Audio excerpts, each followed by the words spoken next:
Introduction. A lot of marketers have all sorts of wrong ideas about social media marketing. Some think that you only need to post viral content to get tons of traffic overnight. They actually believe that if you are able to pump that much traffic to your target website, a large chunk of those people will buy whatever it is that you are selling. Maybe you're selling services, maybe you're selling an event, or maybe you're selling products from an online store. It doesn't matter. According to this idea, you just need to have a lot of traffic, courtesy of viral content on social media, and you will get the conversions you're looking for. There is an assumption that social traffic, regardless of which platform it comes from and regardless of how you qualify that traffic, converts to sales readily. Sadly, none of these assumptions are true. In fact, all of them are tragically mistaken. If you believe in any of these, don't be surprised if you spend a lot of time, effort, and money, only to end up with a whole lot of nothing. Welcome to the club. Effective social media marketing can be reduced to one metaphor. Master this metaphor, and you probably will make money on autopilot with social media traffic. Screw up this metaphor or remain clueless to it, and you'll continue to struggle. You'll continue to believe that social media traffic can easily be generated through viral content. You might keep running after that unicorn, only to get tired and frustrated. It doesn't have to be this way. You just have to have the right metaphor or the right conceptual model to make social media marketing work for you. Best of all, you can make it work on autopilot. You probably have heard all sorts of set it and forget it systems. You probably bought at least one of these products. Well, they're definitely on the right track as far as their label. Social media marketing can be automated. It can be mastered to the point where it can produce income after you've set it. But getting there is another matter entirely, and that's the price people have to pay. And unfortunately, most people are not willing to pay that. They're excited about shortcuts, but they're not willing to take the stairs to get to the top. At the back of their minds, they're thinking that there has to be some sort of elevator. There is no shortcut. You have to work with this metaphor. And what am I getting at? Well, the secret to effective social media marketing is an inverted pyramid. It looks like a funnel. That is the metaphor you should have in your mind when thinking of ways to get traffic from social networks and social media platforms and turning that into cold, hard cash in your bank account. I need you to keep this idea of an inverted pyramid in your mind. It should have a wide base at the top. The top of that pyramid is heavy visibility. It has to be there. You need to be visible on the 4 major social media platforms. I'm talking about Facebook, Twitter, YouTube, and Pinterest. Taken together, the traffic volume you can get from these 4 platforms is mind-blowing. They can potentially pump a tremendous amount of traffic, but that's just part of the equation. That's just the top of the funnel. Potentially, you can push a lot of traffic from the top. That's how wide the top of the funnel is. This training will focus on these 4 platforms, but you can pretty much use the tips that I'm going to share with you and modify them to market on other platforms since many of these principles easily apply. You might need to modify them a little bit. For example, if you were thinking of marketing on Instagram, a lot of the things that I will teach you about Facebook, Twitter, YouTube, and Pinterest can be tweaked to work well on the Instagram platform. Now that you have a clear idea of the heavy visibility that you can achieve with social media, keep in mind that visibility does not mean traffic or clicks to your site. This is a myth. The visibility that I'm talking about means visibility on those platforms. When people share your content within those platforms, you can enjoy a tremendous reach within such platforms. But this does not automatically mean that when you share content on Facebook, people who see your link on the materials shared by their friends would automatically click them. Get the idea out of your head that raw visibility, or as Facebook terms it, reach, automatically translates to traffic. It doesn't work that way. Instead, you need to start with heavy content visibility on each platform. People must see your stuff there. You must achieve a wide enough reach. People may not necessarily click on through to your site, but that's secondary. At this point, you just want your brand to be visible. You just want people to become familiar with your brand. So what's the big deal about visibility anyway? You may be thinking, since visibility doesn't mean actual visitors to your website, what good is it? Think about it this way. When was the last time you saw an ad for the first time and automatically clicked it? If you're like most other people, you probably would want to see the ad show up a few times for you to become familiar with it. You might glance at it from time to time. You might read the description from time to time. But after enough showings, you might seriously think of clicking through. The same applies to your content on social media platforms. Don't expect that just because you come up with catchy titles and nice attention-grabbing graphics that this is enough for you to expect a tremendous amount of clicks to your website. It doesn't work that way. People have to be comfortable enough. Your content has to become familiar enough for them to click on it. When audience members click on the content you share through your social media accounts, they get a chance to like your page, follow your Twitter feed, pin your posts, or subscribe to your YouTube channel. They still stay on the platform, but they get a chance to subscribe to your account or follow you. This is the second stage of the social media funnel or inverted pyramid. You have to develop some sort of in-platform credibility. Your content is not just this random material that came out of nowhere. Even if people don't click on it, they see enough similarity in terms of branding, graphics, as well as other content cues so that your brand stands apart from everyone else's. Again, they may not necessarily be motivated to click, but with enough repetition through social media channels targeting certain topic categories and hashtags, your brand doesn't remain an unknown quantity. Once you have people checking your content out through your social media accounts, you can then send them call to action content, CTA. This content recruits people to your mailing list. This social content that you're sharing offers some sort of incentive. Maybe you're giving away a free booklet. Maybe you're giving away software. Whatever the case may be, there is some sort of giveaway to incentivize people to click on that link, enter their email address, and join your mailing list. Whether you use freebies, special content, special free tickets to an online webinar that's pre-recorded, it doesn't really matter. Whatever the case may be, the end game is to get people to join your list. The end game? But when you look at the funnel, the end game is to get people to that narrow end of the funnel. At that end, you're not necessarily getting them to click on an ad to buy something. You're doing something far more valuable. Instead, you're calling them to action so they join your list. You are converting your social media reach, meaning the top end of the funnel, to list membership, which is at the very narrow point at the bottom of the inverted pyramid. This is where the magic happens. Once people join your list because you have successfully incentivized them to enter their email on your squeeze page, you get a tremendous opportunity to build a long-term sales relationship. That's really the best way to describe it, because when people give you their email addresses, what they're really telling you is that they trust you enough to want to have a business relationship with you. This means you should not abuse that relationship. You should not send them garbage. You should not send them spam. And by spam, I'm talking about material that is not related to the topic of your list. Stay on message, because if you're able to do this, you would have a tremendous opportunity to shape the conversation and continue to sell and convert your list, not just once, not just twice, but over the long haul. There are many successful list marketers who make 7 figures every single year, and all they have is a mailing list. It all depends on how you build that list, who's on that list, and what you are selling on that list. Regardless of how you cut it, you can turn what would otherwise be a huge amount of social media reach into a loyal list. This is the secret to effective social media marketing. You probably haven't heard this before. I wouldn't be surprised, because the vast majority of social media marketing books out there try to trick you into thinking that you just need to harvest all this traffic from social media so people can click like monkeys on the ads on your website. Maybe that worked when Facebook first launched nationally. It definitely doesn't work today. Sadly, this is where too many marketers fail. They screw this up.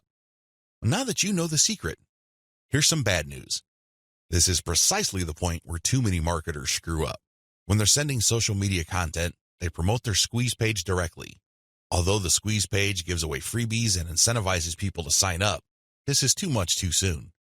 And, not surprisingly, a lot of these marketers burn through a lot of exposure just to get people to their list. Worse yet, when these people join their mailing list, they're completely unprepared. They don't know what to expect. They're not properly conditioned. A lot of them are not even fully qualified to become list members. So what do? They end up doing a whole lot of nothing. This is actually the worst kind of list member. It's much better to just have a very tiny list, because if you have a huge list and almost everybody doesn't do anything to put money in your pockets, you're going to be paying for those list squatters month after month. Alternatively, you might attract list bouncers. These are people who join your list just to get whatever premium you're offering, download it, and then promptly unsubscribe. They have effectively bounced from your list. Effective social media marketing. Effective social media marketing means using your social media traffic and highly effective content shared on social media to build successful relationships. Your email list is going to be the platform you will use to convert the relationships made possible through all that social media traffic. You're essentially creating highly targeted mailing lists using content shared on targeted channels on social media. This is the secret to effective modern social media marketing. What social media marketing is and what it isn't. There's a lot of misconceptions regarding what social media marketing actually is. In fact, when you come across people who call themselves social media marketing consultants or practitioners, chances are very high that they will give you different definitions. Part of this is due to the fact that there are many different points of emphasis when it comes to social media marketing. Some people focus on the content. Others pay more attention to the network that the content is going to be addressed to. Others give more of their focus to social engagement. Naturally, to the layperson, social media marketing is a big question mark. I understand if you're confused at this point. In fact, you may be so confused that you try to simplify things in your head and end up focusing on how to get as much traffic for as little effort as possible. That is precisely how a lot of online entrepreneurs and marketers approach social media marketing. Sadly, that is a one-way ticket to failure or disappointment. It's not just going to work out sooner or later. With any kind of project, you have to have the right definition. Otherwise, you're making things harder on yourself. Depending on the definition you go with, you might have all sorts of expectations. And if these outcomes do not come to pass, your resolve and your motivation levels start to suffer. You have to work with the right definition. A winning definition. With all of the above said, what is social media marketing for our present purposes? Well, since this training uses list marketing as its main vehicle for converting social media reach into cold, hard cash, social media marketing is all about content-based audience relationship building. Let me repeat that. Social media marketing is all about content-based audience relationship building. You need to use content in a strategic way. You need to speak to certain audiences and build a relationship with them. This relationship is not this broad word that makes people feel good, but ultimately doesn't mean much of anything. Instead, this relationship has a tangible form. And I am, of course, talking about your mailing list. Once you get people on your mailing list, that's when the fun begins. Everything else is just a workup or a preliminary prior to that point. You need to get people on your list. Social media marketing is going to be your primary vehicle to get people to your list. Everything has to revolve around that list. And this must shape, inform, and guide your social media actions. Managing your expectations. A content-based audience relationship approach to social media marketing sets different expectations compared to other ways of defining this type of marketing. When you read the typical social media marketing book, for example, How to Dominate Twitter, the focus is on traffic. Unfortunately, if that is your main goal, you end up with a the more the better mindset and you feel really depressed at the end of the day because the traffic doesn't come. Even if it does, there's not going to be enough of it. You have set yourself up to fail. When you use a content-based audience relationship building approach to social media marketing, your focus is on getting the right content in front of the right eyeballs to build the right levels of trust. This is a long-term game. It is definitely a marathon, not a sprint. Since that is your expectation coming in, you position yourself for a long-term victory. You're not going to be the typical failed social media marketer who jumps into the game with both feet, only to find out that the traffic simply isn't there. So what do? That's right, they quit. Manage your expectations by focusing on the right definition and you will be okay. The worst thing you can do right now is to sabotage any chance of future success by defining the problem the wrong way and filling your mind with all the wrong expectations. Social media marketing can build brands if. Now that we've defined social media marketing, the next step is to focus on the end result of this content-based audience relationship building approach. If you do everything right, you walk away with a brand. And let me tell you, that is the best asset you will ever have. Now, in terms of real-world traffic, you may get a low to moderate level of traffic. But if you build a solid brand, that traffic is all you need. That is qualified traffic. These are not random people just blindly clicking on links out of curiosity. These are people who are actually interested in whatever it is you are trying to sell. They want to truly learn more. They want to build a relationship with you because they want to know what you're about, like what you have to offer, and eventually trust whatever it is you are pushing. These are real people. And this is only possible if you build a solid brand. You have to deliver solid value. I wish I could tell you that content marketing is enough to do it. I really wish I could say that, but that is not true. That only explains part of the situation.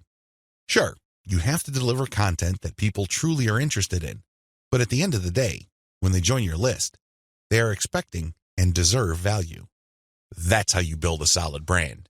When people join your list, they will quickly find out that they did not waste their time because you send high-quality updates that actually add value to their lives. Social media marketing can explode the rate at which brands are formed. That's why a lot of people are ranting and raving about social media marketing. But a lot of them are clueless as to how to build a solid brand. Most of the time, they just stumbled into it. I'll let you in on the secret. It's all about content-based audience relationship building. There are many different parts to that equation, and I'm going to walk you through them in a practical way in the following videos. In this section, I just want you to wrap your mind around the definition and the expectations that flow from it. This is how we tightly define the project that you're going to embark on. Anything less, chances are, you're going to beat yourself up unnecessarily because you just had unrealistic expectations. This is not one of those get-rich-quick schemes. This is not one of those overnight success stories. This requires real work. This is the real deal. Are you ready for the journey? Great. Let's get on to video 2. 8 reasons why you need to do social media marketing. Just to be sure, if you are in any way, shape, or form unclear as to the value of social media marketing, here are just 8 reasons why it needs to be part of your comprehensive online marketing plan. Maybe your current plan puts more emphasis on search engine marketing. Maybe you're currently focused on outreach. Well, those are all well and good. But to really round things out and add a lot more value to your current online marketing campaign, social media marketing has to be part of the equation. It doesn't have to take center stage. It doesn't have to be your overarching priority, but it has to be a part of the total mix. Here are just 8 of the thousands of reasons why your company, regardless of its size, needs to do social media marketing. Reason number 1, social media's huge direct and viral reach. If you build a solid page on Facebook, you develop a direct reach. This means that a certain percentage of people who like your page will see your updates. While it is true that Facebook has been reducing the organic reach of Facebook pages recently, there's a workaround to that. When people go to your page, you can instruct them to like your page and then click your page's settings to show your updates first. You might want to show a video that teaches people how to do this. You might even post an animated GIF. Whatever you do, clue people in that they can fix their settings to see your updates first. Now, for people that take the time and bother to do this, you have to offer content that is really valuable. This puts the onus on you. There has to be real value on your page for them to want to do this. But you can increase your direct reach by instructing people. On top of that, when people like your content, they can share it on their wall. Since people on Facebook have friends and their friends have friends, this can easily have an exponential effect. In fact, even if your page only has 100 likes, but these are real people with real friends, don't be surprised if one of your posts gets really viral and spreads all over the place. Social media enables you to have a large direct reach. It also provides you with a tremendous opportunity to enjoy an exponential content coverage. Reason number 2, social media is habitual. While different demographics have shown softening or weakening of social media usage on a daily, weekly, or monthly basis, this still doesn't take away from the fact that a lot of people habitually use social media. In fact, a lot of people do this the first thing in the morning. When they wake up, they go to their mobile phone or tablet and check their updates. It can easily become a habit. This gives you a tremendous opportunity to get your content and brand in front of many interested eyeballs. Reason number 3, target audiences use different content formats. The great thing about social media marketing is that you're not restricted to just one content format. You're not restricted to video, pictures, links, blog posts, text, or audio files. Instead, different platforms specialize in different formats. And when you create content for one platform, you can easily make different versions of it in different formats to spread out to other platforms. For example, I write a blog post and post it on Facebook. I create a very attention-grabbing graphic for that blog post. So when I post it on my Facebook page, A preview of the image shows up and it grabs a lot of attention. People click on it and they end up on my website. I can take that graphic and share it on Pinterest. I can take the text of my blog post or article and create a slideshow video out of it and share it on YouTube. I can also take that video and embed it in my blog post. I can strip different parts of the article or post itself and feed it into Twitter along with the link to the full post or article. Do you see how this works? You get access to the different audiences or those different platforms by simply repurposing or recycling the same content that you made for one platform and sharing those other formats on other platforms. This increases your potential reach. Reason number 4, most social media platforms can be segmented. If you've ever been to Instagram, you know that when you see a picture, it usually has many different tags. If you've been on Twitter, you'd see that a lot of the hot tweets also have hashtags. Those tags are very valuable. When you use a tag with your content, you are essentially categorizing your content. People use those tags to search for content. This is a very powerful segmentation tool. People who are looking for cute Chihuahua puppies will use certain hashtags that are different from people looking for libertarian political posts. If you have a very tightly defined audience, social media platforms' built-in segmentation tools and features can definitely help you. You probably already know that huge audiences that are not very targeted are essentially worthless. Thanks to social media marketing segmentation features, you can get a smaller volume of people from many different platforms, but you can rest assured that these people are actually interested in whatever it is you are saying. These segmentation tools go a long way in helping you to find a very refined and well-qualified audience base. This, in turn, increases your likelihood of making a sale. Reason number 5, sharing content on most platforms can be automated. Thanks to tools like Hootsuite and Social Oomph, you don't have to worry about manually going to Facebook or Twitter and copying and pasting materials from a document or spending hours setting up your scheduled posts. You can automate your posts to publish up to 6 months on Facebook. This means that you can set up your Facebook account to post 6 to 10 or more times every day, but you don't have to babysit it because you have fed the content in. The best part is that a lot of these automation tools use bulk feeds, meaning you can format your content in an Excel file and convert it to CSV and plug into these tools. You don't have to input the materials one by one. Talk about saving a lot of time while also maximizing your reach. Reason number 6, you can run a 2-track marketing campaign using mailing lists.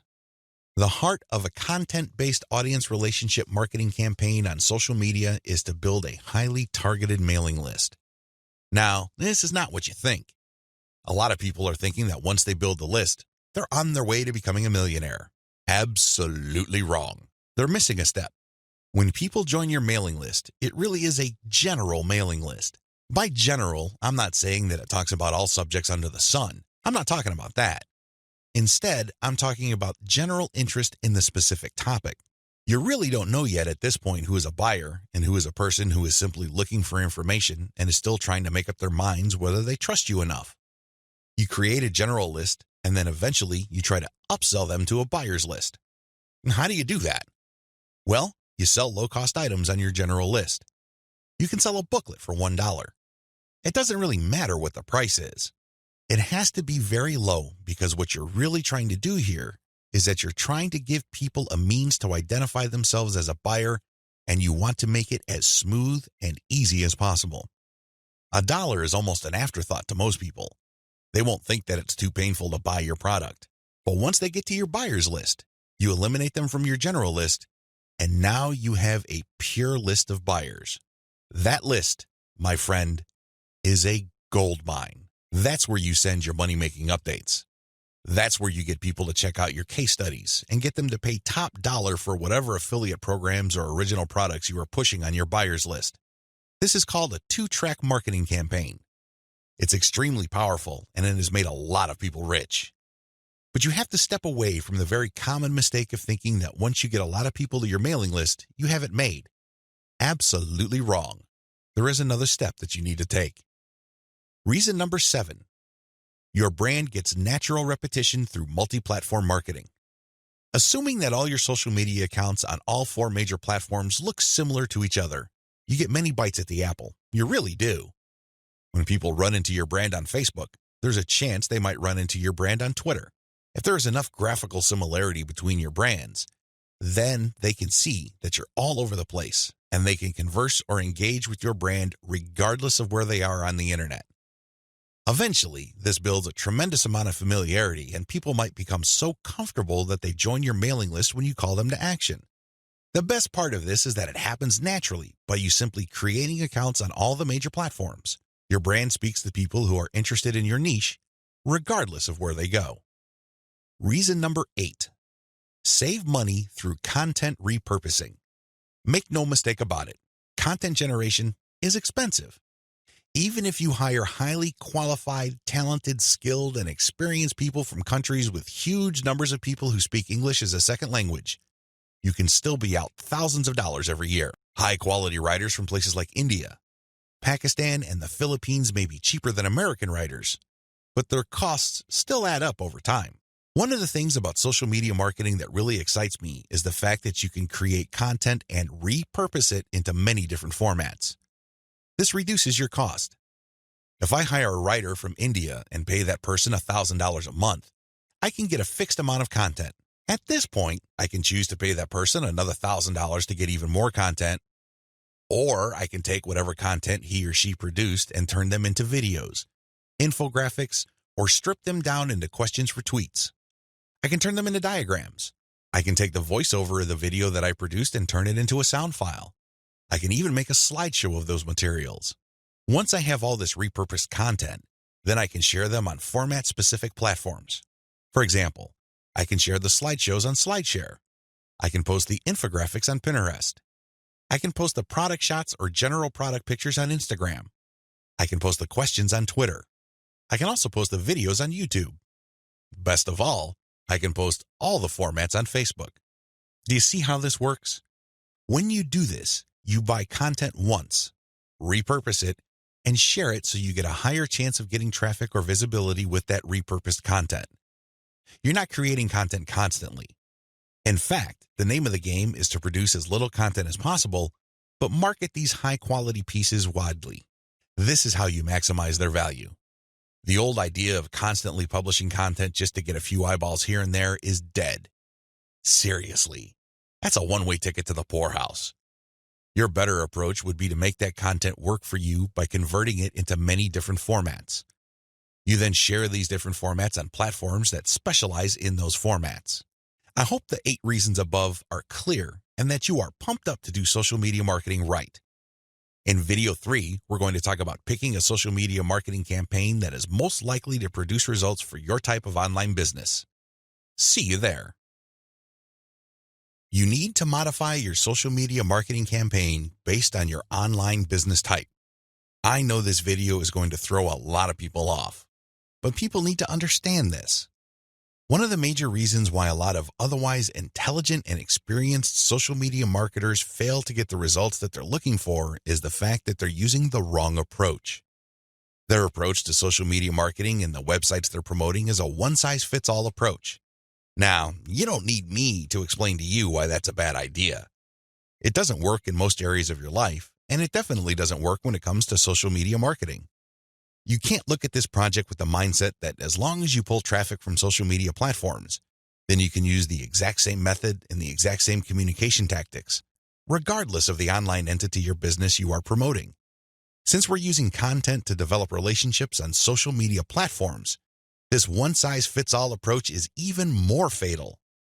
I mean, it's a bad enough idea as it is, but if you were to use a content-based campaign, it gets even worse. The reality is that different business types require different content and publishing strategies. You have to customize, modify, and tweak your particular content and publishing strategies on social media to fit the type of website you are trying to promote. Now, there are a huge number of website variations out there. In fact, there are too many. I would venture to say that the only limit really is your imagination.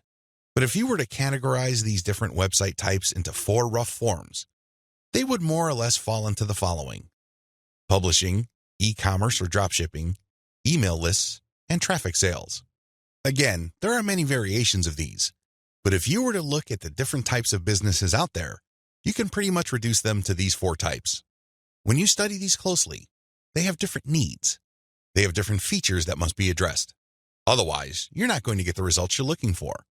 Unfortunately, a lot of social media marketers would try to promote a blog the exact same way they would try to promote a dropshipping or e-commerce website. Similarly, somebody who is essentially just trying to sell their social media traffic is trying to do content marketing like somebody with a blog. It doesn't work. It doesn't make any sense. The bottom line is obvious. Different strategies require different content types. You must start with the type of online entity you are promoting. Are you promoting a blog? Do you have a website that uses a lot of articles? Do people contribute content? Well, you have a publishing website. Do you have a dropshipping online store? Maybe you built it with Shopify and you use Oberlo to get products from AliExpress. When people buy stuff from your storefront, your software orders the materials from AliExpress and you keep the difference. Maybe you sell from your own inventory. It doesn't really matter. You run an e-commerce website. This is very different from a publishing business. Similarly, if you make your money through your mailing list, you can't market on social media the same way as you would if you had an online store. Again, different strategies require different content types. What do you have available? Now that I've gotten you thinking about how special your specific website target is, I need you to look at the different content types available to you. You need to think outside the box.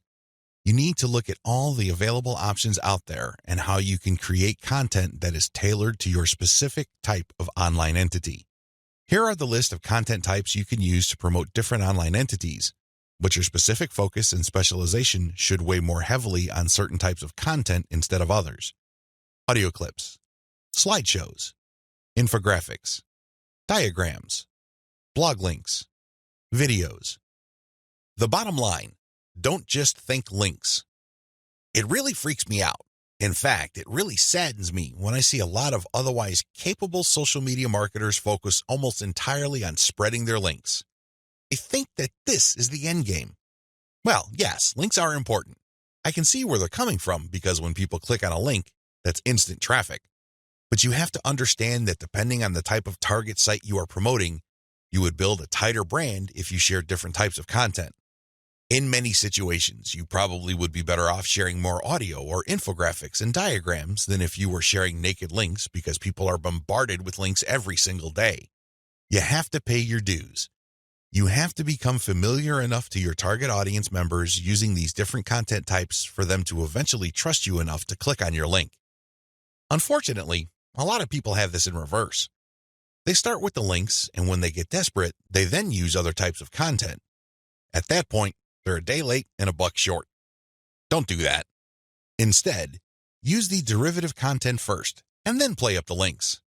Also, not all of these formats work with your particular style of website. I would suggest that you look at your competitors first and pay close attention to the type of content they are currently sharing. What kind of format do they use? Are they sharing mostly picture quotes? Are they focused primarily on video? Do they have a special fondness for diagrams? This is not random. This is actually telling you all you need to know about how to appeal to your target audience members. This is no time to be revolutionary and come up with something new completely out of left field. That's not going to work. There's a reason why your competitors are not doing this. At this point in the game, you should focus on what everybody else is doing and reverse engineer their formats. Once you have established a distinct brand, then you can experiment with different formats, different ways of doing things, and possibly coming up with something that is distinct to your brand. But until and unless you reach that point, you need to focus first on reverse engineering what everybody else is doing. In other words, let them do your homework. Focus on what they're doing right and build on it. Figure out their areas for improvement and come up with a more compelling offer. Pay attention to what they're not doing. Avoid those because obviously it doesn't pay. I hope I'm being clear here. Make sure that your content types as well as your sharing strategies fit the type of business you're in. A little bit of reverse engineering can definitely go a long way. The classic way to do social media marketing and why it is a waste of your time. Before I jump into the actual meat and potatoes of this training, I need to devote some real estate to how other people are doing social media marketing. I need to do this because it's very tempting for people to engage in the same practices. I can see where they're coming from. It is easy. It's like seeing some chump change in front of you, and it's almost irresistible to fight the urge of bending over and picking up that change. But when you do that, it will throw you off. It will give you a false sense of incentive or reward, and don't be surprised if you end up giving into your worst instincts, only to walk away with less than nothing. This happens all the time because human beings, being the way they are, would always take the path of least resistance. Who can blame them? But by warning you about how this works out, it is my hope that you stay away from this and focus instead on investing your time, effort, and energy on the right way to do things. The classic approach to social media marketing. So what is the classic approach to social media marketing? Well, it's actually quite simple. Whether we're talking about Instagram, Twitter, or Facebook, you need to only follow, like, or friend people who are interested in your niche. You connect with all these people, and then after you have followed them, a lot of them would actually follow you back. For example, on Twitter, for every 100 follows, don't be surprised if maybe 20 to 30 people follow you back. Now, this is where it gets really bad. Classic social media marketers would then spam their followers. They would just send all sorts of unrelated garbage, and then they would unfollow. Do you see the pattern? Follow, get followed, spam, unfollow. I wish I could tell you that they do this sporadically, but instead, these self-professed professional marketers use all sorts of sophisticated software to do this. Up until a few years ago, this worked like a charm. This was a great way to get a lot of Twitter traffic, but not anymore. This pattern instead can get you banned. More importantly, whatever traffic you do manage to get using this tactic is not going to be any good. Why? There's no targeting. You're not pre-qualifying these people who would follow you. The only reason why they followed you in the first place is because you followed them first. Where's the selection there? Where's the targeting there? Now, you can make wild guesses, but ultimately, it's a volume game and it leads nowhere. The return on effort is not there. I'm not saying that you can't make any sales doing this technique. I'm not claiming that. But what I'm saying is that whatever rewards you get are not offset by the wasted time, effort, and energy, as well as opportunity costs involved. You're better off using a quality-based approach. Audiences are looking for quality. The bottom line to modern social media marketing is to use quality content. Your content will speak for you. Your content will do the pre-sales job regarding your brand. In other words, your content is your representative. It speaks to the values you want your brand to be associated with. The sad reality: even if the follow, get followed, spam, and unfollow technique still works for some people, the rules have changed. Social media platforms will reward or punish you based on engagement. If you want an extreme example of this, just look at Facebook. Facebook used to be a traffic goldmine. Not anymore. You need a really high level of engagement to preserve your reach on Facebook. If you get normal levels of engagement, good luck. That's how bad things are. And that's why I need to take this time to spell out why this classic social media marketing no longer works. Other failed methods. I would be remiss in my duty to educate you on failed social media marketing strategies if I don't also mention other failed techniques. First, hashtag hunting no longer works. This technique involves marketers finding hashtags that are trending. They basically would publish niche-specific content, but use unrelated or irrelevant hashtags and pair them with their content. They do this because they want to hitch a ride on the upward trend of those hashtags. They know people are searching for those hashtags. They know that these hashtag trends are hot, so they want to poach as many eyeballs as possible. Unfortunately, the traffic that you get is not going to be any good. People are looking for specific types of information, and when they see that your content is so obviously unrelated, they're not going to click through. You might even get reported. Another failed method you should stay away from is influencer spamming. There are many influencers in most all niches. If you want to see this in action, go to Facebook or Twitter. There are many specialized pages and specialized Twitter accounts. Now, constantly mentioning those influencers on your content is not going to help if your content doesn't really add any value. There has to be a reason why you are engaging with these influencers, and drawing their attention is not enough. Getting them to look at your content because you think your content is hot is a lousy idea. Instead, you should focus your engagement tagging based on what they did. For example, if an influencer was talking about recent trends in athletic shoes, then that person would be fair game for an article I post regarding the latest trends in athletic shoes and what they mean in terms of the bottom line of large footwear apparel companies. That influencer would be directly interested in what I have to say because I'm sharing content that is not only high quality, but is directly related to stuff he or she is already talking about. Do you see the specificity here? Do you see the direct link? Now, compare this with an influencer who talks only about Forex, and I tag that influencer when I'm talking about Bitcoin. That person's going to get annoyed. Do you see the difference? Finally, automated publishing with no outreach is not going to work. Basically, what you're doing is throwing spaghetti on the wall and hoping something sticks. If you're just publishing content on an automated basis on Twitter, Facebook, Pinterest, and other platforms, it's anybody's guess whether people would actually engage. You have to do some outreach. You have to draw eyeballs to your content. You have to find existing pools of highly qualified audiences and get your social media account in front of their eyeballs. Use your very best content. If you do this right, your automated publishing on social media will be greatly rewarded. Use a shotgun approach and you're probably going to get the same results as other failed social media marketers. 10 steps to faster and easier modern social media marketing. In this video, I'm going to give you an overview of the 10 steps I'm going to teach you in this training. This training is a product of many failed experiments. Believe me, if you've been exposed to some type of hot or groundbreaking social media marketing technique or strategy, I've been there. I've done that. This training is a product of all my experiences. I know what works and I know what doesn't. I also understand that people have different skill levels, time horizons, and project resources. I understand the limitations. I understand most people's concerns regarding social media marketing. Accordingly, I've come up with a 10-step program that appeals to most social media marketers, regardless of how small or how big their budget is, and regardless of their skill levels. If you're looking for a truly effective social media marketing game plan that you can set up to pretty much work on autopilot, this is it. Please understand that these steps that I'm going to lay out are exactly that, steps. You need to follow them. You can't skip a step. You can't assume that since I mentioned certain keywords or I'm talking about certain themes and topics that you have mastered this already. I need you to look at all this information with an open mind and pretend you are learning social media marketing all over again. If you don't have that mindset and you are all too eager to skip steps, don't be surprised if the plan that I'm teaching you will not work for you. How can it? You zip through it. You rushed. You skipped through certain key parts. You need to be patient with this program by going through each step. Don't go to the next step until you've mastered the step you're on. I know you're busy. I know you don't have the time, but you need to do this right. Otherwise, you only have yourself to blame if things don't work out. Are we clear? Okay.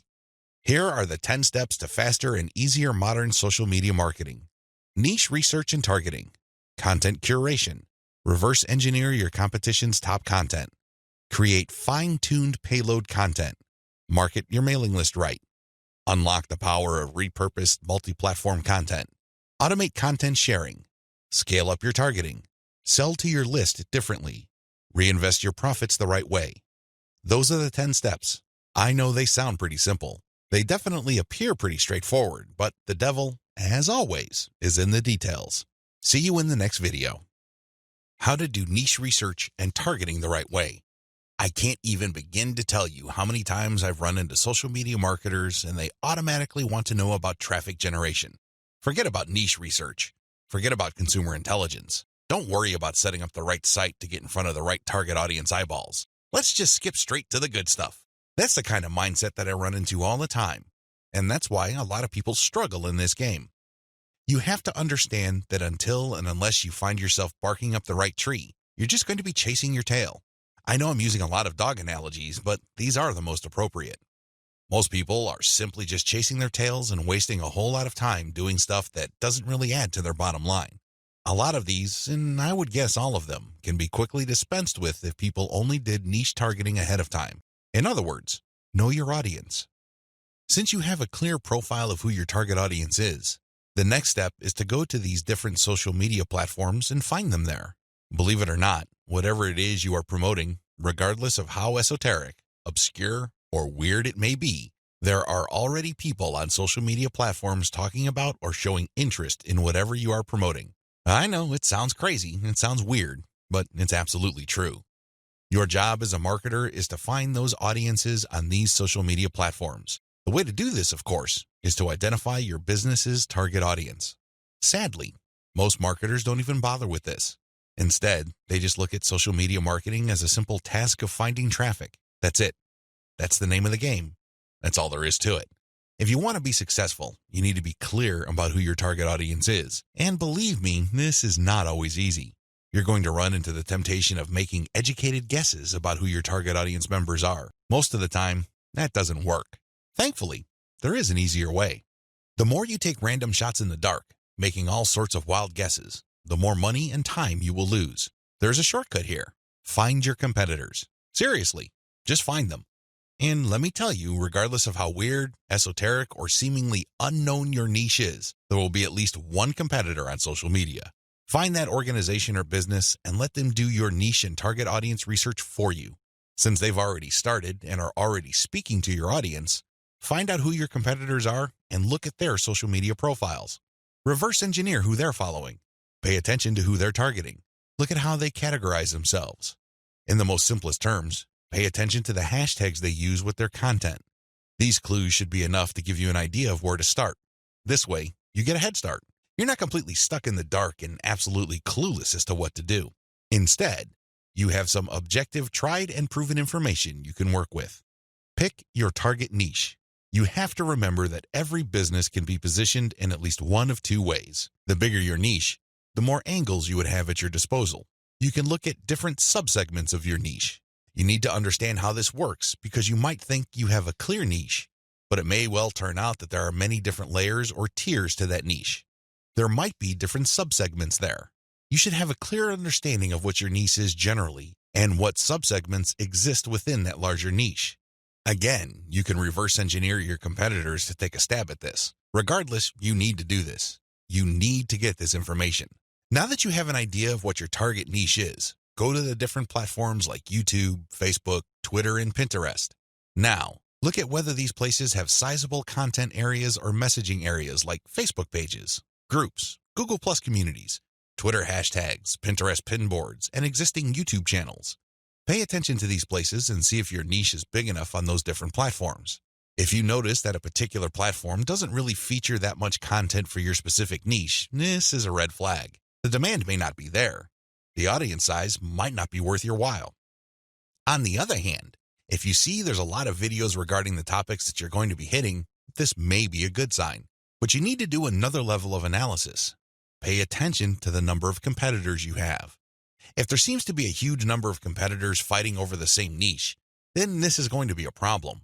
But if it turns out that there's a lot of content targeting your niche, but they're only produced by a handful of people or organizations, this is an encouraging sign. Also, pay attention to how active your target audience members are. Look at the content that's being shared regarding your niche. Do you see a lot of engagement? Do people share this stuff? Is this hashtag quite prevalent? Look for these and other objective indicators of activity. When you wrap your mind around these indicators, then you should have a clear idea of whether you should target your niche at a particular platform or whether you should ignore a platform altogether. List out your niche indicators.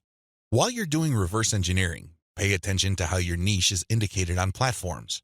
These involve hashtags, categories, keyword targets, labeling patterns, and tags. Use these to do the analysis I described above. Again, in any niche, there are sub-niches. So your goal here is to find a sub-niche or a way of positioning your content so you don't run into a ridiculous amount of competition. You're still tapping into a sizable pool of demand, but you're not making things impossible for yourself by running headlong into well-entrenched professional competition. You will probably need to keep experimenting with different sub-niches until you find one that is promising enough. Content curation, your secret social media marketing weapon. Now that you have picked the specific sub-niche that you're going to be targeting, as well as finished doing advanced research on where your sub-niche or niche segment audiences are located on social media platforms, the next step is to find content. I've got some good news and some bad news. The good news is that you stand to save a lot of money. The bad news is that you need to put in a lot more time and pay attention to details. There are no two ways about it. You cannot drop the ball when it comes to the quality of the content that you are going to be sharing on your social media accounts. Each and every piece of content you share must build your brand. This is non-negotiable. You can't just pick random pieces of content that somehow, some way has something to do with your niche. That's not going to help you get the right eyeballs. That's not going to help you establish the kind of credibility and authority you need to eventually convert highly specific and qualified traffic from social media into cold, hard cash. What is content curation? As I mentioned above, you stand to save a lot of money with content curation. This should be obvious. After all, you're not going to be using the content that you yourself created. Content curation is all about picking other people's content and sharing those materials on your social media accounts. This creates a win-win situation. Since you're sharing links and descriptions of such content, the creator of that content gets free traffic. You, on the other hand, get to build up your credibility because people are rewarded for following your accounts with highly targeted, highly specific, value-added content. Everybody wins. The user wins, you win, and of course, the original content creator comes out ahead. This is how it's supposed to work. You win big time because you save a tremendous amount of money not having to create a huge amount of original content. If you've ever tried to write your own stuff or outsource content creation, whether in the US or to other parts of the world, it can get quite expensive very quickly. Content curation enables you to build credibility with your audience in a very inexpensive way. You use other people's content. You get to entertain them, build credibility, and gain their trust. The downside here is the time. Sure, you're not spending greenbacks, but you're definitely going to be spending time. As I mentioned above, you cannot be indiscriminate when you are trying to do content curation. Whatever goodwill you have built up for your brand will go up in smoke if people catch on to the fact that you are just randomly curating and spreading low-quality content that may have something to do with your niche. That's not going to cut it, not by a long shot. Adopt the right content curation strategy. Now that you know where your target audience members are on social media platforms, you build credibility by populating your social media accounts with highly credible, high-authority third-party content. This is called curation. In between those materials, you're going to be sharing your own original content. From time to time, you're going to call people to action to take a look at the incentives you're giving away for them to join your mailing list. This is how you play the game. When people follow you, they are rewarded with top-notch content. It doesn't really matter whether you produced that material or it was written by somebody else. Your followers get rewarded for following your account. They get niche-specific material. Eventually, you build trust with them because you only send them the very best materials. They start paying attention to your own materials. More importantly, they start noticing the content you share, which actively encourages them to sign up to your mailing list. This is the key. You intersperse your own original content. You create an impression of quality in their minds because you're sending only the very best third-party content. You then mix in your own original content, which is of the same quality as the other stuff you're sending. Eventually, they warm up to your brand, and this is where your call to action content comes in. You call them to action regarding the freebies you're giving away. Maybe you're giving away software, a booklet, discount codes, or even a full-blown book. It doesn't matter. You are ethically bribing them to enter their email addresses so they can download the incentive. That's how you build up your mailing list. On top of all this, when people join your mailing list, you call them to action to share the emails that you're sending them. Maybe you should ask them to forward that email to their friends. Maybe you would want them to copy and paste the material and post it on their Facebook wall. The best part to content curation is that it's very easy to automate. Seriously, this is one way of content promotion that is very automation friendly. You only need to get the URLs of the third-party content that you're curating and plug them into an Excel sheet. You then convert the file into a CSV file, which is then imported by social media scheduling tools like Hootsuite and Social Oomph. You don't have to manually enter anything. You don't have to schedule everything by hand. You can do all of this through software. Isn't that awesome? You get to build credibility while at the same time minimizing work. Now, with that said, you need to pay special attention to the content quality. High attention to detail is the key. You have to resist the temptation of running basic keyword searches on Google or on social media platforms and grabbing anything that is somewhat related to your niche. That is a one-way ticket to brand destruction. You worked hard to build your social media brand. It really would be a shame to see it all go up in smoke because the content you're curating is very unpredictable when it comes to quality. There may be several days when you're sending the very best, cutting-edge reports on your niche, followed by a few days of just completely worthless content. What do you think prospective fans would think? Either they would think that your brand is unreliable or you're unprofessional. Whatever the case may be, you're not going to be convincing people that your brand focuses on the very best in your niche. You need to be very discriminating when you select your content. You have to read through the materials. Make sure that the content is alive, updated, and well-written. This, of course, takes time. The trade-off, obviously, is that you don't have to spend money. Regardless, you need to pay close attention to the content that you're sharing because it represents your brand. The quality it contains either makes your brand look good or erodes your brand. It's your choice. Reverse engineer your competitors' top content. In the previous video, I mentioned that you're going to have to mix in your original content. Now, the question that's probably on the top of your minds is, how do I know which content to produce? Well, there are two ways to do this, like I mentioned earlier in this training. You can try to figure out things on your own and engage in all sorts of experiments, or you can just simply allow your competitors to do your homework for you.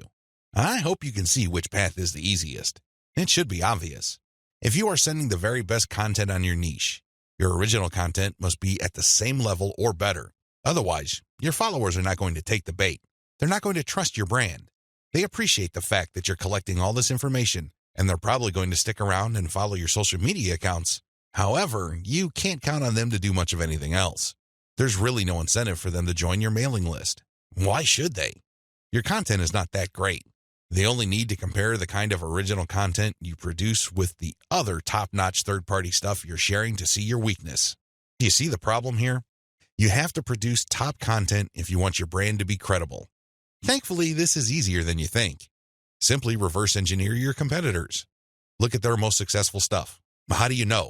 Look at the social media indicators of their content. How many likes does their top content get? How many shares? Is there any other indicator that shows that this content actually has traction? Maybe you should pay attention to the number of comments for that content. Maybe you would want to run a backlink checker on a piece of content and see how many other blogs or websites link to that piece of content. This is how you measure the overall success of any single piece of content so you can use it as a template, if you will, for your own content. I'm not saying that you should rip it off.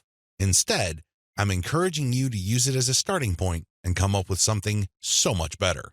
Focus on what works. When you look at your competitors' most social pieces of content, you are basing your own original content on themes and topics that actually work. They have traction with your target audience members. You're not wasting money or time taking wild guesses. This is one of the most common mistakes social media marketers make. They think that they have the best ideas regarding hot content in their niche, so they come up with all sorts of content that they think is just plain awesome, only to fall flat on their faces. I'm telling you, for every 100 pieces of those types of original content, maybe 10 would gain any sort of respectable traction in your niche. It's too expensive, and it burns too much time. Thankfully, there is a better way. You just need to reverse engineer your competitors' most successful content. Use that as a starting point. You can adjust them. You can modify them. You can come up with your own variations. But at least you get a head start. At least you're in the ballpark when you start off. You're not just taking random shots in the dark. Learn from your own success. After you have started curating and mixing in your original content, pay attention to your statistics. They should tell you which of your content gets the most love. If you notice that a handful of your curated third-party content gets a lot of retweets, shares on Facebook, or any other indication of social media engagement, pay close attention to those pieces of content. At some level or another, they struck a nerve. They caught your audience members' attention in a very positive way. Find these successful curated pieces of content and create original versions of them. Similarly, if you have many different original pieces of content, only a handful of them will be really successful. Pay attention to those. Find them. Once you've identified them, create more of them. Focus on the same themes and present similar information the same way. The key here is to focus on what works and expand it and grow it. Ditch the stuff that failed. Build on your strengths. Create derivative, cross-platform variations of your most successful content. Now that you have a clear idea of how to create content that has proven traction, don't just keep reverse engineering it. While you need to continue doing that, you also have to do something else.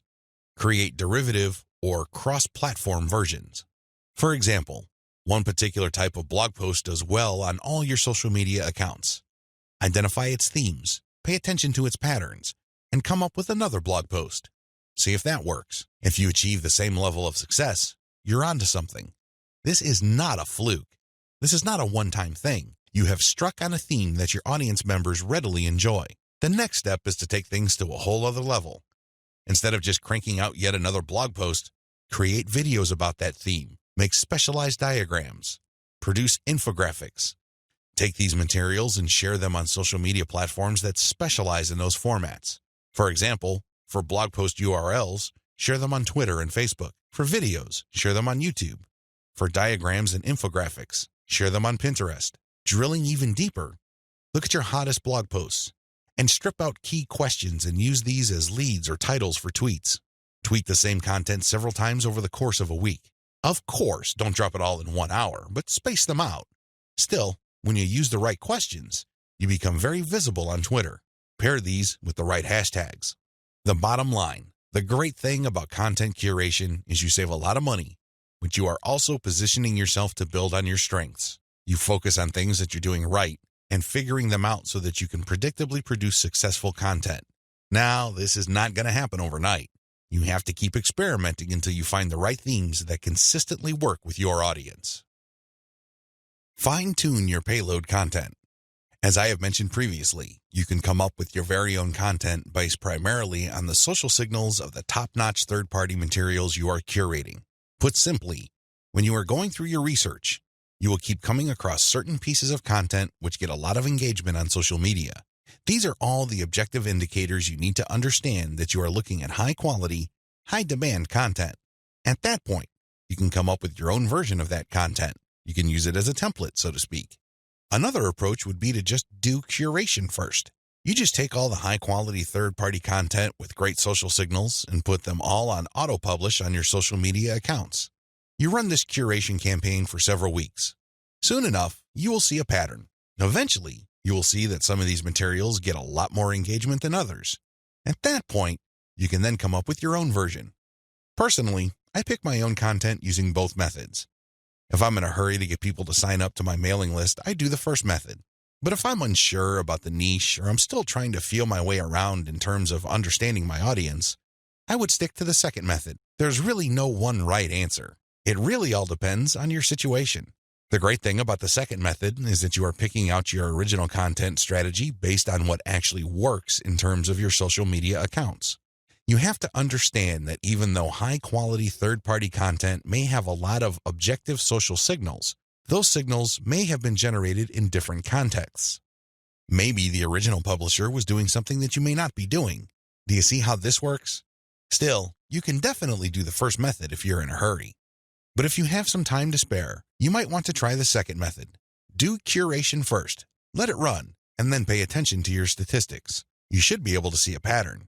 In fact, based on my experience, content that tends to do well often falls within a narrow range of themes. In fact, in some of my campaigns, almost all of the content that got a lot of love from the internet was focused on one question. That's how focused your audience's needs may be. You should pay a lot of attention to the following. Look at the engagement of the content and the click-through. A lot of social media marketers drop the ball at this point. They think that it's all about engagement. I'm telling you, regardless of how many likes, shares, or comments a piece of content gets, if people don't click through, those engagement signals are not worth much. Remember, at the end of the day, you want traffic. That's the whole reason why you're doing this in the first place. Getting caught up in how many shares, likes, or comments you get is not going to do you any good. You have to always pay attention to the click-through. There has to be some sort of ratio between total engagement and click-through. The higher the ratio of the click-through, the more attention you should devote to a piece of content. Study high click-through and high engagement content closely. Now that you have identified curated content that performs well, the next step is to analyze them with a fine-tooth comb. Ask yourself, what problems are people interested in when they read this piece of content? How are these pieces of content positioned or presented? Do they use some sort of emotional headline? Do they use subheadings that ask questions? Do they drag the person along? Or do they just lay out the information dead center? Pay attention to cosmetic issues. People do judge a book by its cover, and blog posts and articles are no different. How are these materials formatted? Do they have big pictures? Do they have header pictures? Do they use diagrams? What are they doing exactly? Once you've answered all these questions and you're comfortable with the answers you got, the next step is to create your own content specification sheet. This is going to be your template. Now, make sure that you're not just basing it on one successful piece of content. That third-party content might be a fluke. The company behind it might just have gotten lucky, and for some reason, that piece of content went viral. That's not going to help you. You have to base your template on the success of many different pieces of curated content. This way, you can be more confident of the fact that even if you barely comply with all the specifications, you would at least get some decent and positive results. Using the information above, Create payload content. Now that you have gotten your template together, you need to create your own high-quality, high-engagement original content. This content is going to be used to sell people on your mailing list. When they read this content, they're supposed to get excited about joining your mailing list. This is content that is most likely to be credible and most likely to be shared. Are you excited? Well, don't get too excited. A lot of people jump in with both feet and they end up sabotaging themselves because the payload content they create looks like an advertisement. That's obvious spam. Nobody's going to trust you with that. You're obviously trying to pull tricks and play games. That's not going to work. Instead, the content must be informative. Think of it as an infomercial. You're selling something, that much is obvious. But people have to walk away with solid value. You have to walk that tightrope. There's a thin line between shoving stuff down people's throats and providing solid value without asking for anything in return. You have to come up with a decent compromise between the two. The bottom line is, whatever you do, the content you produce must be valuable. It must add value to the lives of people reading your materials. That's how you build credibility. That's how you get people to get excited about your mailing list. Remember, your list is supposed to add value to their lives. It's going to be very hard to give that impression when the content that you share is worthless. I hope you can see that. I'll see you in the next video. Market your list right. Now that you have figured out your payload content, the next step is to understand what kind of giveaway you're going to have to use to get people to sign up for your mailing list. In an ideal world, people can see the value you bring to the table. They only need to look at the content you share as well as the crucial information they get from your premium content. They see this premium content and they see what you're about, what you have to offer, and why it's such a good idea to sign up to your mailing list. Unfortunately, things don't work out that way. Even if you have the very best blog posts and articles on your website, people still need a push to sign up to your mailing list. This is where incentives come in. You're going to offer free, high-quality premium content, but you're going to repackage it in a way that people would appreciate. Maybe you put in a book. Maybe you come up with some sort of cheat sheet or resource sheet. Or perhaps you can strip it all down into a booklet or even convert it into software form. Whatever the case may be, this premium free giveaway content is going to act as an incentive for people to join your mailing list. They get a copy of whatever it is you are giving away for free in exchange for their email. I call this an ethical bribe. You're bribing people to sign up to your list. Normally, they wouldn't. Only a very few people would take the time and bother to sign up for your list, regardless of how awesome your blog posts and articles are. That's just the reality. Finding out what to use as an incentive. I hope you can see the logic behind giving away freebies so people can sign up to your mailing list. People need a push. People need some sort of extra sweetener to get the deal going. They need something extra to get them off the fence and onto your mailing list. Now, the next step is to figure out what kind of incentive to give away so people would join your mailing list. The good news is, you don't have to start from scratch. You don't have to take wild guesses. You don't have to take shots in the dark. When you pay attention to your top-performing original content, you should have all of the information you need to come up with a compelling incentive. For example, if you run a gardening blog and you notice that a lot of people click on share and otherwise engage with your content on tomatoes, it's probably a good idea to come up with a free giveaway book on how to build your own inexpensive tomato greenhouse. You see how this works? Pay attention to your best-performing original content. Look at the questions they answer and look at the questions they fail to answer.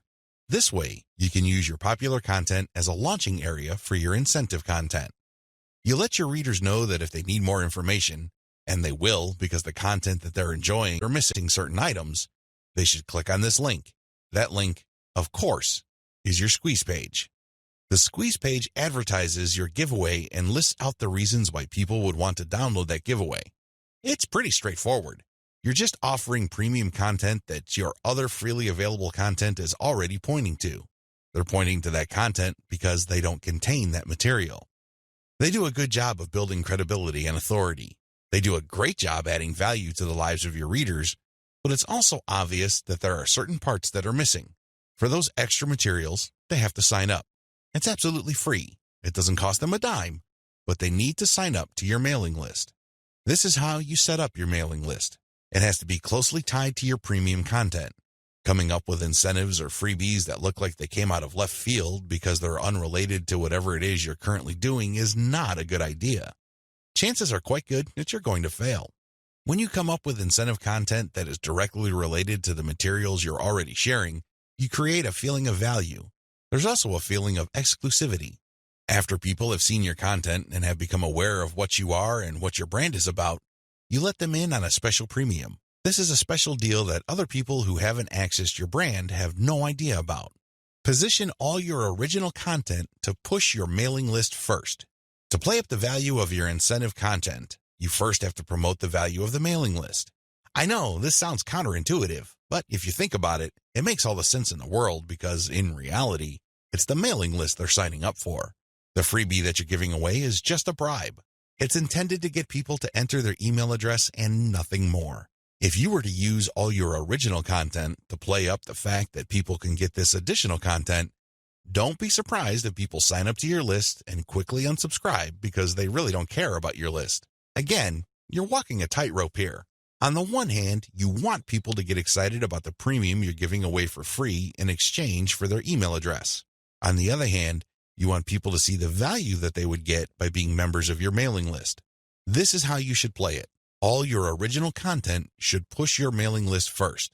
I'm not saying that you should not tie it into the incentive, but your original content should highlight the fact that when people join your mailing list, they will continue to get valuable information. This is the key, because when you use your tried and proven content to push mailing list membership, people are less likely to join your list and immediately unsubscribe. They are aware of the value that the list can possibly bring to their lives. You then play up the premium content as part of the membership. In other words, it's an extra. It's not the main focus of the list. Keep the list separate from the premiums you use to get people to sign up to your list. I hope this is clear because you want to play up the list first, but it must be obvious that you are using the premium content, whether it's a free book, a booklet, a cheat sheet, some sort of pre-recorded video, or something else, as a means to get people to make a decision. That's the bottom line. You want the incentive to push people to make a decision to join your list, but all your original content, and your website by extension, should push the reader to see the value of being a list member. A lot of social media marketers completely blow this. They think that it's all about marketing the incentive. Well, to continue with the example I raised earlier, what happens after you get people to sign up to your list in exchange for the greenhouse guide? That's right, nothing. Why? You played up the value of the greenhouse guide to such an extent that people are clueless as to what other value they would get from your mailing list. Indeed, don't be surprised if people start reporting your list as spam after you start sending them updates. They were so focused on getting the free book that the updates from your mailing list completely took them by surprise. This happens all the time because of faulty messaging on your blog or website. You cannot afford to play the game this way. You worked hard to pull all this social media traffic to your site. You spent a tremendous amount of time, effort, and resources to build a solid brand. Unfortunately, you're dropping the ball if you market your mailing list this way. You must sell the list first, but the incentive must be used to push people to make a decision. This is the proper order of priority. Anything else will fail. Set up your squeeze page for maximum social appeal. As I mentioned earlier, you should use your content to push your mailing list.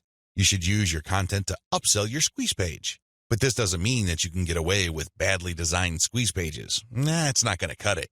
Your squeeze page must be well designed. After all, this page is a specialized recruitment page. When people get on this page, you have to make the case as to why they should join your list, and not just for the incentive.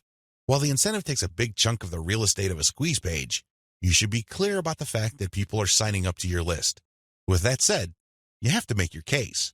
Why should people bother with your updates? Why should people stay on your mailing list? What kind of value would they get? Remember, people are always asking what's in it for me. Your squeeze page must answer that question effectively, clearly, and powerfully. Your squeeze page must be well designed enough to be able to make that connection, while at the same time, it must be easy to market on social media. Maybe you should have a graphic on your squeeze page that can be easily posted on Pinterest. Maybe you should have a video on your squeeze page that can be easily shared on YouTube. There are many ways you can go with this. What's crucial is that your squeeze page must be social media ready. At the same time, it should also do a good job of recruiting people. Set up the right confirmation page. When people join your list, thank them and make them feel welcome. You also have to clue them in regarding the content they should expect to receive. Make them feel that they just did the right thing. Make them feel that they solved a major problem. Not only do they get access to the digital freebie you're giving away, but they're also going to be receiving valuable information regarding a particular topic that they have problems with. This is how you sell the list. Simply hyping up and over-promoting the premium is not going to help you convert social media traffic into cash. That's just not going to happen. You have to sell the list. You have to build trust in the list. Unlock the power of repurposed content. I've already described this in an earlier video, but this topic is so important it deserves its own standalone video. When you create original content for your blog or website, you already know that this content has some sort of traction in your niche. You already know that there is a significant amount of demand for this particular type of content. Not only did you base your decision on the social signals of your reverse-engineered competitors' content, but you're also picking out content choices based on your own statistics. In other words, you're basing your best content on tried and proven material. You're not taking shots in the dark. You're not taking wild guesses.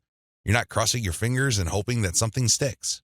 Instead, you have based your decision on what actually works. Congratulations, but you shouldn't stop there. Once you have noticed that this content really performs based on the amount of clicks as well as the social media engagement it gets, the next step is to repurpose that content, turn them into other types of content, and reshare them on platforms that specialize in those content types. For example, if your blog post is getting a lot of retweets and clicks, you might want to strip the blog post into questions. This isn't all that hard because if you look at any type of content, it consists of answers to questions. The questions may not be obvious.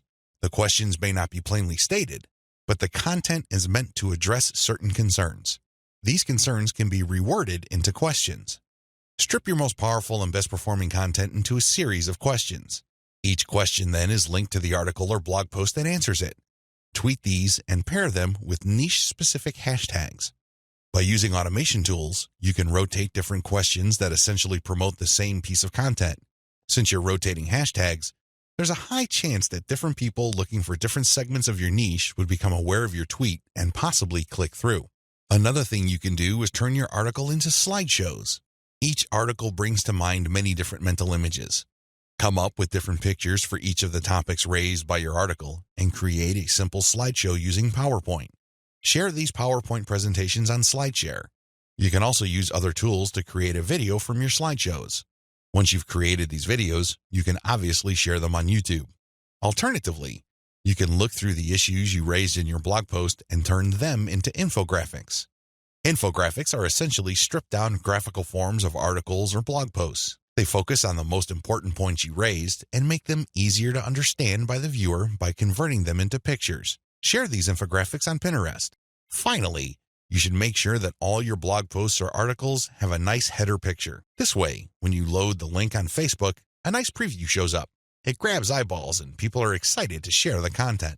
On Facebook, you have a wide range of content formats to choose from. You can share links, videos, infographics, photos, diagrams, and even audio files. After you share materials on your Facebook page, you should then get the link to that post and then share that Facebook page link in Facebook groups that cater to your niche or a related niche. This is how you unlock the power of repurposed content. If you play the game this way, you spend less time creating content and more time promoting. Promotion is the name of the game. You may have great content, but it's not going to do you much good if people don't even know it exists. For every hour you spend creating content, you should spend 10 hours promoting that piece of content. This is how you build up a successful mailing list. This is how you create a solid brand on social media. Start with powerful content, but create different versions and spread it on many different social media platforms. Use automatic content sharing. Before I get into content sharing automation, I want to highlight one other important reason why you should repurpose your content. If your audience members keep seeing that you talk about the same stuff over and over again, chances are you will lose them. People want to hear new stuff. People want you to explore other related needs of theirs. They don't want you to basically keep recycling the same stuff over and over again. Unfortunately, that's precisely the kind of risk you're running if you simply focus on giving people more of the same successful stuff. You know that a particular content theme works. You know it gets a lot of engagement. You know that it draws a lot of clicks. It's perfectly natural for you to want to keep recycling that same theme. Don't do it. Focus on the very best way to present that theme and stick with it. Just do it a few times, but focus more on repurposing. This way, when people get into contact with your content, they can see that you are talking about something that appeals to them, but in different formats. They are more likely to pay attention. They're more likely to click through. They're more likely to share. Keep this in mind when it comes to repurposing. Don't think that Video 11 is completely optional. It isn't. You want your social media feeds to consist of highly successful content as much as possible. It really would be a shame to figure out what works, only for you to get lazy and just focus on text content. I'm sorry to say it, but text content can only take you so far, which brings me to content sharing automation. Since you're going to be sharing a lot of content, and much of this content being third-party as well as original and repurposed content, you're probably going to have your hands full if you decide to do this manually. First of all, since you're going to be covering many different platforms and sharing different formats on those platforms, you have a lot of forms to fill out over and over again. Sure, you may have created an account, one for each of those platforms, but submitting to those places requires you to fill in forms. Posting on Facebook involves form filling. Now, if you really don't have that much content to share, this should be barely manageable. But if you're looking to maximize your visibility by publishing on your social media accounts several times a day, you need to automate. Unfortunately, simply plugging in information into content publishing tools is not going to do you much good. You have to know when to publish. Believe it or not, the vast majority of your target audience members check their Facebook, Twitter, Pinterest, and YouTube accounts within a certain block of time every single day. Post outside of that block of time and you miss the eyeballs of the vast majority of your audience members. Sounds good so far, right? Well, here's the problem. Different audiences have different time preferences. How would you know? This is where experimentation comes in. First, you're going to have to share your content randomly at different times of the day. As much as possible, share content every hour. Set your content automation tools to publish every hour. Let this run for about a week or two.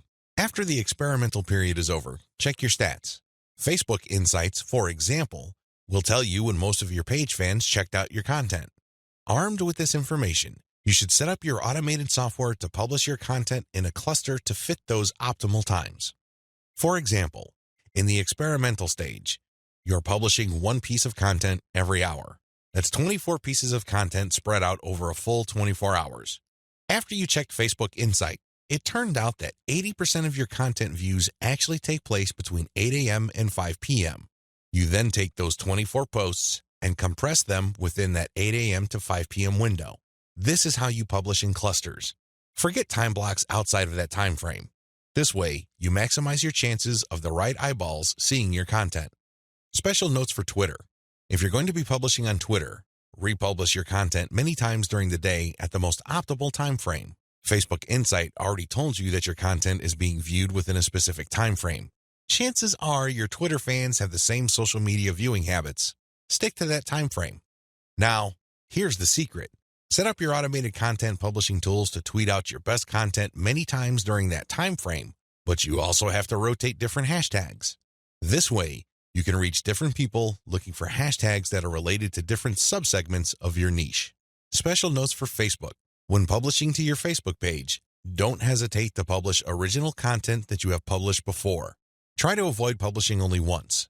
Instead, you should sandwich or schedule this republished successful content in between high-quality, curated content. This way, people get more exposure to your best content. Once they click through, you get yet another chance to recruit them to your mailing list. Remember, when you share high-quality third-party content, you're not getting the traffic. You're building credibility, but you're not getting potential list members to your squeeze page. That's just not happening. When you share your own original content, you get a chance to recruit them to your squeeze page. Keep this distinction in mind. This is the reason why you should republish your most successful content by interspersing it with top-rated, curated content. Scale up your targeting. When you're publishing on Facebook and Twitter, you can use hashtags. This is definitely true with Instagram. Regardless of the platform you're on, make sure you play around with how you categorize or tag your content. In any niche, there are many different tags available. Experiment with these. See which tags get the most attention from the social media platform you're sharing a piece of content on. Of course, you're not going to find the magical combination of hashtags overnight. That's not going to happen. This is one of those things that you're going to have to find out by doing it over a long period of time. Still, when you run these experiments, a pattern should emerge. Sooner or later, you would discover that certain hashtags produce a lot more results than others. They draw a lot more eyeballs. They get a lot more attention. Most importantly, they get a lot more engagement. Stick with those. Experiment with tagging niche-focused influencers. When you're doing research on hashtags on Twitter, for example, you would be able to find influencers that specialize in those hashtags. These people just love to post content related to certain topics. They use a narrow range of hashtags every time they post. It seems that's all they focus on. Find these people. Look at their content. Are people retweeting them a lot? Are they getting a lot of love for their content? Do they get a lot of engagement? Are people responding via Twitter? It should be fairly easy to see which accounts are influential in your niche and which aren't. Don't just focus on how many followers they have. Instead, look at the total amount of engagement they get, and also pay attention to the ratio of followers they have to the number of accounts they follow. For example, if I find Mike Smith to be a big poster in my niche because it seems that he just seems to rotate among the 10 hashtags that are most relevant to my niche, I look at his followers in relation to the number of accounts he's following. If he's only following one person, yet he's being followed by 15,000 people, Mike Smith might be an influential person. I say that he might be because I'm also going to have a look at the engagement levels of his posts. Are his posts getting a lot of retweets? Are a lot of people responding? Are a lot of people clicking the heart icon? If his content has these factors, then his account is probably worth following. Most importantly, you should tag influential people on Twitter when you post. You use your most powerful hashtags and you mention them in your post. This can help you get on their radar. These people would be put on notice that you are also sharing content that is similar to the stuff that they are interested in. If they check out your stuff and they like what they see, don't be surprised if they share your content with their following. Engage with them. Let them know about your questions or suggestions. In fact, you should engage with them so much that you can possibly create a relationship where they would publish your guest posts if they're bloggers, or discuss whatever it is you're doing on their social media platforms. At the very least, when you partner with them, they become part of your content distribution network. In fact, a lot of them can even get you interviewed on influential blogs in your niche. Don't think that influencer engagement is simply restricted to tagging people. That's just the beginning. That's actually the tip of the iceberg. They can do so much more for you. You just have to continuously engage them and be social. This doesn't mean that you have to kiss their butt.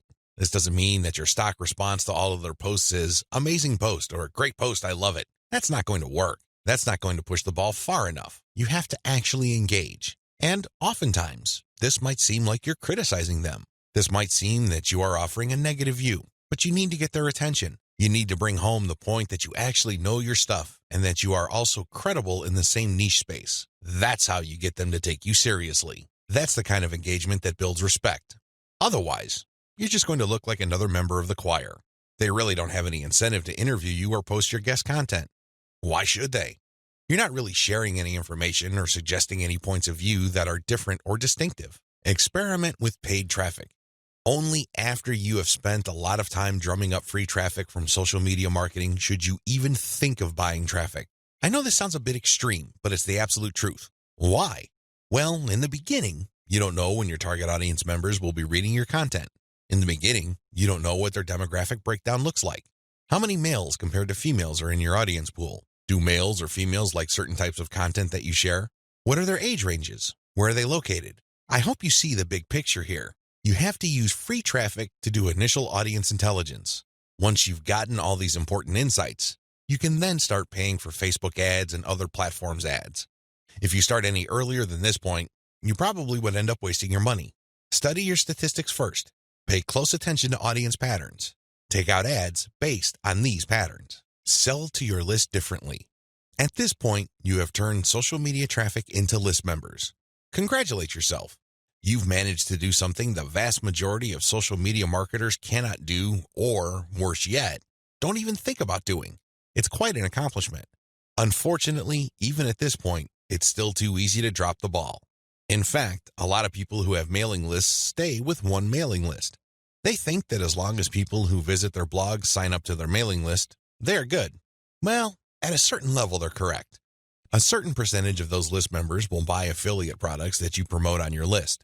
A certain fraction of your mailing list will buy your original products. Some may even visit your online store and buy merchandise. But the problem here is that if you accept this scenario, you are settling for cents on the dollar. You really are. Don't you want to maximize the value of all your hard work, focus, and energy you invested in your venture? Wouldn't you want to maximize your return on effort?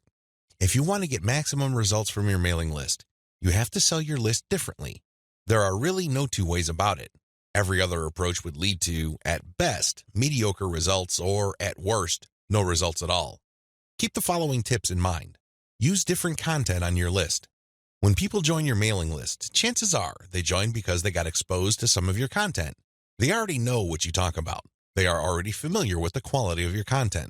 They understand the themes that you focus on. That's why it doesn't make any sense for you to feature the same exact content on your list. Sure, you may make some changes. You might change the title. You might even switch things around. But people aren't dumb. They can see right through that. They can see that you are recycling content and feeding them stuff that they have probably seen before. Do you think this kind of practice builds confidence? Do you believe that doing things this way will build trust? Of course not. You have to use different content. What kind of content will you have to use? Well, first of all, you already know what your most popular pieces of content are. Start with these. No, I'm not talking about republishing them. I'm talking about analyzing them and seeing where the gaps are. Are there any questions that are left unanswered? Are there any questions that were raised by the answers that you gave in those popular pieces of content? These should be enough to get your mind going as to the kind of finely tuned, high-value content that you're going to be sharing on your list. Remember, your updates are the ultimate reward to your list members. Sure, you may have positioned your squeeze page to reward subscribers with a premium, but once they downloaded that premium, they really have no other incentive to keep reading your emails. Do you see how that works? So do yourself a big favor and make sure that the update content you send is the reward. That's how you get people to open your emails and read your materials over and over again. Reward them for being on your list. Don't drop your guard. Don't take it easy. Don't give in to laziness. This is your time to rise and shine. Everything else that happened before this was just a dress rehearsal. This is it. This is where the rubber meets the road, and you better perform. Use premium content. If you really want to hit the ball out of the park with your mailing list, send updates that really highlight how original the content is. Well, how do you do this? Use social proof for case studies. These are testimonials of people that have taken your advice or who have experienced certain things that you talk about. When people read these stories, they can't help but be engaged. They can't help but be absorbed into the narrative. These people sharing their testimonies are real flesh and blood human beings with real problems that your readers can relate to. That's the kind of compelling content that will take your list to a whole other level. Why? Most of your competitors are just recycling their stuff. Sure, they're recycling their best stuff because that material is tried and proven, but they're not really distinguishing themselves. They're not really doing their brand any favors by taking the easy way out. You have to commit to doing things differently. This is how you build loyalty around your content. Remember, when you're running a mailing list, your content is composed of the emails you send out. No more, no less. Upsell, upsell, upsell. I can't say the word upsell enough. If you want your list to make money, you have to upsell. Now, you don't have to be a hero. You don't have to overdo this. You don't have to come off like some sort of super salesman. If you're like most people, you know how annoying, pushy salespeople are. You probably will push back. You will probably tune them out and unsubscribe. I can't say I blame you. That's how most normal people respond to pushy salespeople. By upsell, I am just telling you to send content that highlights a problem and a solution. That's all upselling is. You remind people of their range of problems, and you remind them of certain solutions to them. Now, of course, just like with most things in life, there are good solutions and even better ones. Your job is to send email updates that get people excited about finding a solution and laying out common solutions that are good, but are not the best. What you're doing here is you're drawing their attention to the very best solution to their problems. For example, if you run a social media marketing mailing list, you can tell people that creating picture quotes and videos from pictures is a great solution to their original content needs. But an even better solution would be to automate these materials where people just click on images and all of a sudden, a video is created. It saves a tremendous amount of time, effort, energy, and most importantly, the created video would then automatically be uploaded to their social media accounts. That's the kind of distinction between good enough solutions and obviously superior solutions. That's how you upsell people to your list. You're still providing value. You're still answering their questions.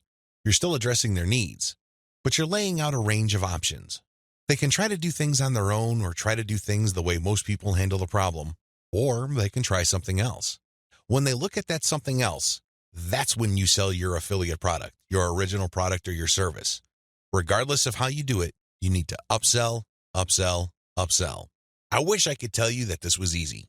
I wish I could tell you that this is just a simple matter of laying out some alternatives and then playing up the best solution. The best solution, of course, pays you a commission and you make money off each sale. Unfortunately, it's not that easy and it's not that simple. Here's the reason. When people join your mailing list, they actually have different motivations. Some people are there because they just want to get the freebie, but they're too lazy to unsubscribe. You cannot really get rid of these people. These people don't open your emails. They cannot be bothered with reading your emails. They really don't do you much good. In fact, they can harm you because if there's enough of these list squatters on your list, your mailing list provider will charge you more money at the end of every month. You have to actively filter out your list based on open rates so you can get rid of these individuals. Again, you cannot eliminate them entirely, but you can minimize their numbers. Other people are initially excited about your mailing list, but for some reason they stopped reading your emails.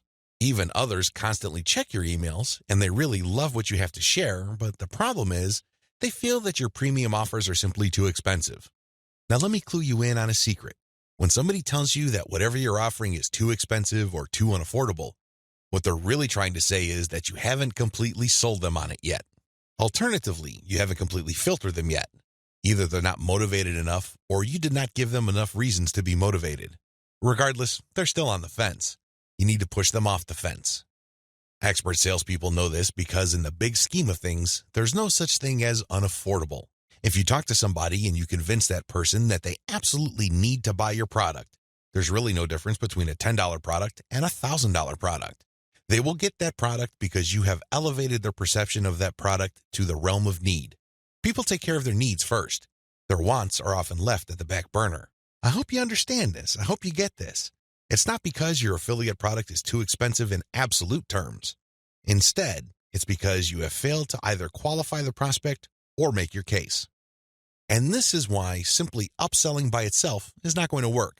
You have to take the next step, which I'm going to describe below. Use the $1 list filtration method. You have to filter your list members into two groups, interested people and interested people who buy. These are two totally different groups of people. Now, please understand that just because people open your emails religiously, it doesn't necessarily mean that they would buy from you. Like I said above, maybe you did not present your case properly. Maybe you did not qualify them properly. This $1 list filtration technique that I'm going to teach you enables you to filter your list members properly. What you would do is, instead of trying to upsell people to $19.95, $34.95, or $349.50, or any other similarly priced products, everything that you're going to be selling on your general list will be priced $1. No more, no less. By general list, I'm talking about the list all people who sign up to your mailing list get on. This is your default list. I want you to treat this general list as your starting list. This is kind of like the vast, unfiltered, generic mass of people who are interested in your brand. When you upsell people using $1 offers, you enable people to segregate themselves based on their motivations. These are people who are motivated enough to spend $1. In other words, they see the value in your content, and they are willing to put their money where their mouth is. Now here's the secret. There's really very little distance between paying $1 for something and paying $100 for something. This is a lesson I learned firsthand. When I first tried this, I thought the only people that will get on my dollar list are cheapskates. These are misers. In the back of my mind, I thought that they're just not going to buy big-ticket items. Boy, was I proven wrong. If somebody is able to psychologically hurdle the distance between 0 and 1, they can, given enough exposure and enough content, hurdle the difference between $1 and $100. This is not theory, nor is it speculation. I see this all the time with my own two eyes. Your job is to filter your general list. You're basically telling people, when you run these $1 offers, to prove to you whether they are just interested or truly interested. This is a self-segregating mechanism. Use it. People who sign up for your general list are interested in quality content. That's what they're there for. But only a fraction of them would actually be willing to pay money. You make your money off this golden fraction. You use your buyer's list to make real money. Again, you have to sell your list differently. This applies to your two types of mailing lists as well. Your general list, they get quality information that is distinctive like social proof and case studies along with upsell messages. Your buyer's list, on the other hand, gets more in-depth material with higher value upsells. Again, if somebody's willing to go from $0 to $1, you have a tremendous opportunity to get that person to go from $1 to $100, $1,000, or whatever amount you want. Now, keep in mind that the higher the dollar value, the lower the conversion rate, but you get the point. You have to get people to segregate themselves based on their readiness, willingness, and eagerness to buy. And since $1 is essentially friction-free, this list filtration method works like a charm. Reinvest your profits the right way. By this point, the $1 filtration method has enabled you to make a decent chunk of cash every single month from social media traffic. The next step is to create a business. At this point, you might be feeling that you're just engaged in a hobby. It's a well-paid hobby, but still a hobby nonetheless. This too can be a trap. This can hold you back from the great success that you could otherwise achieve with social media. How do you turn the information that I shared with you into a platform for a business that can withstand the test of time? Simple. Reinvest your profits the right way. Move into other niches after you master your system. This training helps you identify your target niche. I've also given you the techniques to do well in that niche using social media traffic. Once you've made quite a bit of money on your niche and this money comes in month after month, you have to think big. You have to look into other niches that are related to your current niche. This thinking is actually pretty straightforward. If you have already mastered your niche to the point that you're making automatic income month after month, then you can apply the same system to other niches that are closely related to the one you're in. This is how you scale up your business. Instead of just one stream of cash, you build many different streams of cash based on the system that you mastered. You know what hashtags to target. You know what kind of content gets eyeballs. You know how to present information on social media. You know how to promote a mailing list. These and many others form part of your system. It really would be a shame to restrict that system to just one niche. Once you've mastered those, find niches related to those and grow into these other fields. Highly successful list marketers don't just operate one list. They operate dozens, and this translates to 6, if not 7-figure incomes year after year. If they can do it, so can you. Buy more targeted traffic after you find out what works. Once you have discovered the type of content marketing strategy on Facebook that works, you can buy targeted traffic. How? Use Facebook's lookalike technology to target people who share the same interest profile as your existing audience. This is what's so awesome about Facebook. This is also what gets them into all sorts of hot water. Believe it or not, accept it or not, Facebook is spying on you the moment you log into the platform. It pays attention to what you like. It pays attention to what you comment on. It pays attention to what your friends like. And it makes all sorts of predictions regarding your behavior and your interests. Accordingly, if you like certain topics, it creates an interest profile. Facebook's lookalike audience technology enables you to find people who haven't visited your Facebook page who share the same interest profile as your current fans. Talk about an amazing technology. Take advantage of this. It enables you to show your brand in front of eyeballs who are more likely to appreciate it. Invest in more original content. You might want to invest in original content. If you're already making a decent profit from your current system, you might want to take things to the next level and add a whole lot more value to the lives of people following your brand on different social media platforms, as well as in your blog or website with original content. Now, this doesn't mean that you have to roll up your sleeves and write everything yourself. You can hire professional writers to do this. Thanks to global outsourcing, you can get high-quality original content from places like ozkey.org without it costing you an arm and a leg. You can get high-quality content that truly engages your audiences without it killing your profit margin. Invest in more content updates. This advice really flows from the previous point I raised. If you're going to be investing in more original content, automatically you will be investing in more content updates. You will have a lot more original materials to share. These two actions go together. Regardless, you need to step it up in terms of content updates so you can pack a lot more value. Invest in your original products. When you're started out setting up this system I teach you in this training, you probably would be focused on affiliate products.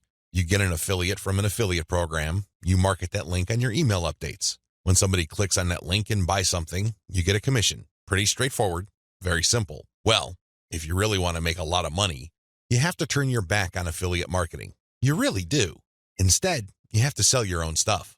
The reason why you need to do this boils down to control. When you are selling other people's materials, you are at the mercy of their squeeze page, their landing page, and ultimately, the quality of their product. What if their product sucks? What if their sales page converts only a fraction of the people it could otherwise have converted? You lose out. That's the bottom line. If you want to maximize your control over your income, you need to invest in your own original products. Thankfully, outsourcing is always available to you.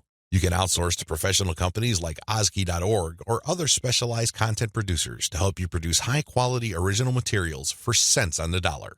Sell your own video-based membership courses. The main problem with product sales online is, by and large, you're selling the item once. Somebody clicks the buy button, they pay, they get access to the download link, and that's the end of the story. They already have the product. They can enjoy it, they can throw it away, they can do whatever they want with it. But the transaction only took place once. Wouldn't it be awesome if people keep sending you money every month? Wouldn't it be great if you get recurring income? Well, that's exactly what you can enjoy when you sell your own video-based membership courses. For example, if you have a gardening blog, you can set up a video-based course where you teach people the ins and outs of garden cultivation. Every single month, each member's PayPal account or credit card account is billed a certain amount. You don't have to lift a finger. And this goes month after month after month until they cancel. The best part? You shot the videos once, yet you make money off them month after month. How awesome is that? This is called passive income. And the great thing about this is that you don't have to stick with video. It can be any kind of membership. Maybe you can give them access to pictures. Maybe you can give them access to files or even software. It doesn't matter. What they're paying for is the right to download that material month after month. This is the key. Recurring income should be your ultimate goal. This is how you maximize your effort. You're putting in less work while getting more money out of the system. Unfortunately, this is not something that you can master getting out of the gate. It also doesn't happen overnight. You have to pay your dues by doing the other steps above first. Conclusion.